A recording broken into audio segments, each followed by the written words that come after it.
small framework that will help you take control of your new FP&A role. Quick framework, and I would like to call it FP&A success mantra. So the quick framework is you will focus on understanding three things. One is organization structure and where you fit into the organization structure. Stakeholders, who are your stakeholders, and then how they influence your work. And then industry KPIs. What industry do you belong to, and what are some of the key performance indicators that the company is tracking? So let's spend a few minutes on understanding each of these. An organization structure is all about how your company is structured. So your company could be structured regional wise, south, west, east, north. It could be FP&A manager north. It could be FP&A manager south. That is one of the ways how one of the ways how a company can be structured. You could be part of a business unit. You could be embedded in the finance of a business unit where you could be FP&A manager X business unit, FP&A manager Y business unit, and then you only have visibility for this business unit, the performance of this business unit, and then you will compile everything and submit it to a central FP&A team. You could be part of a global shared services or a center of excellence. Many American and European countries are now outsourcing their work to low-cost economies like India, Philippines, where they've set up global shared services,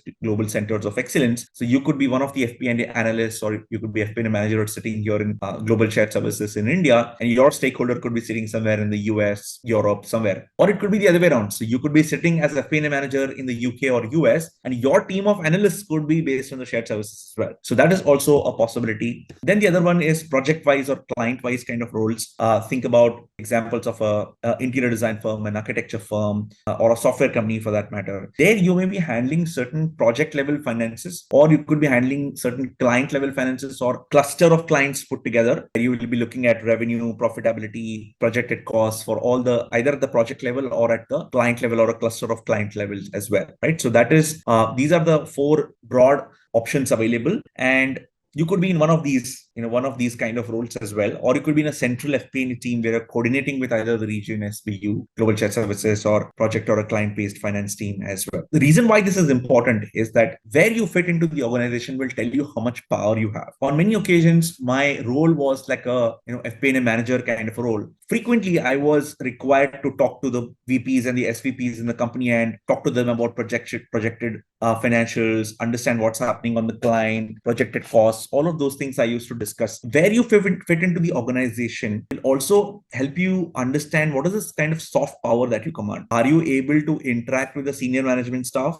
or will you be interacting with somebody at your level? All these things are very important because they will influence your work. So that will help you understand who your top stakeholders are. See, FP&A is not a game of isolation. So you will always be working with various kinds of team members and cross-functional teams. You'll either be collecting inputs and updates from them on a regular basis, or you will be providing certain reports and insights to them. So that's why building relationship with various cross-functional teams is very, very important. So you will have to find out who are those top 5 people who are going to influence your work. It could be the business unit head, it could be the sales head, it could be the CFO, it could be the CEO, whoever it may be, right? So depending on who your top 5 stakeholders are and what influence they have on your role, that will determine what kind of a role you will have and what the kind of reports and insights you will need to provide them. Then comes the KPIs. After understanding the org structure and the stakeholders, then comes the KPIs. That's your key performance indicators. So let's do a quick, I would like to see some responses in the chat box. What do you think are some of the KPIs that an oil and gas refining company would track? Somebody who buys crude oil, refines it into a petrol, diesel, or other fuels. What do you think are some of the KPIs that an oil and gas refining company would track? Type some responses in the chat box.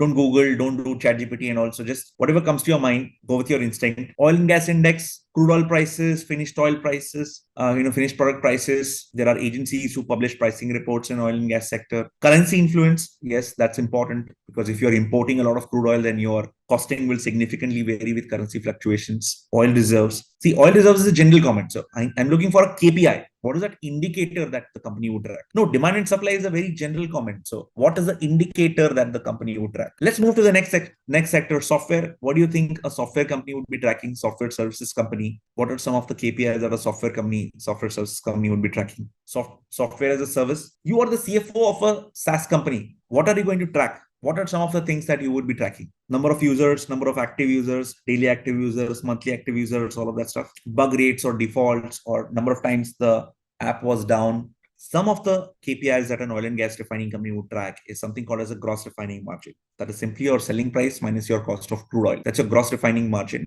And then comes your gross margin. That's all you deduct all other production costs and factory overheads and all of that from the sales along with your crude oil price. That gives you your gross margin. Gross margin minus some discounts would be giving you a net margin. So these are some of the KPIs that an oil and gas refining company would track. A software company would be tracking compensation ratio or salary ratio or staff cost ratio, because in services business, people cost is the biggest. Right? So normally 40 to 60% of your sales forms people cost in software services companies. So revenue per headcount, compensation cost per headcount, these would be good metrics to track. Let's say, for example, revenue per headcount for Google is let's say $55,000 versus revenue per headcount for Microsoft is, let's say, $57,000, which means for every dollar that is invested by Microsoft, they are able to earn much more. Invested in the headcount by Microsoft, they are able to earn much more than Google. Some of the KPIs in a software or a SaaS company would be annual recurring rate, that would be your subscriptions, cost of customer acquisition, cost of new customer acquisitions, or CAC as it is popularly known as, churn rate, that's your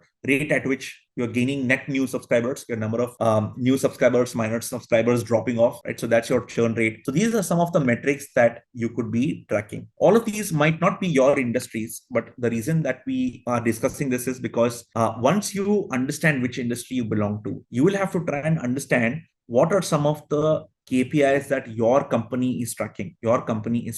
And it may not be easy to find as to what KPIs your company is tracking. We have a resource which you can use. It's called kpimegalibrary.com. So what you can do right now, and I want all of you to do this right now, is go to your Google Store or App Store and download the KPI Mega Library app. Now, what this KPI Mega Library app does is it gives you a lot of KPIs, and you will see these 4 different categorizations: organization, government, international, and my favorites. Test one of them. So I go into organization. Maybe let me select some samples. So let's say select hospitality. In the hospitality, you have different sets as well. So let me select a hotel. Okay, and hotel has 38 KPIs that they're sharing. Not all companies might be tracking all KPIs, but this is a good representative where they have number of customers, number of internet bookings versus number of online versus non-online bookings, percentage of hotel occupancy, number of cancelled reservation requests, percentage of occupancy of rooms, average number of guests per room, average daily rate per room, something like that. So there could be number of KPIs that a hotel company would be tracking. This is the 3-step framework that I wanted to share, right? So if you are able to understand where you fit into the organization, who are those stakeholders who are going to impact your work, and then the KPIs that your company is tracking, or what are some of the key metrics that your company is tracking. If you are able to get a grip on these 3 things within the first 2 to 3 weeks of you joining the organization, then you significantly increase your chance of succeeding at your FP&A role. So that is a quick framework that we wanted to share.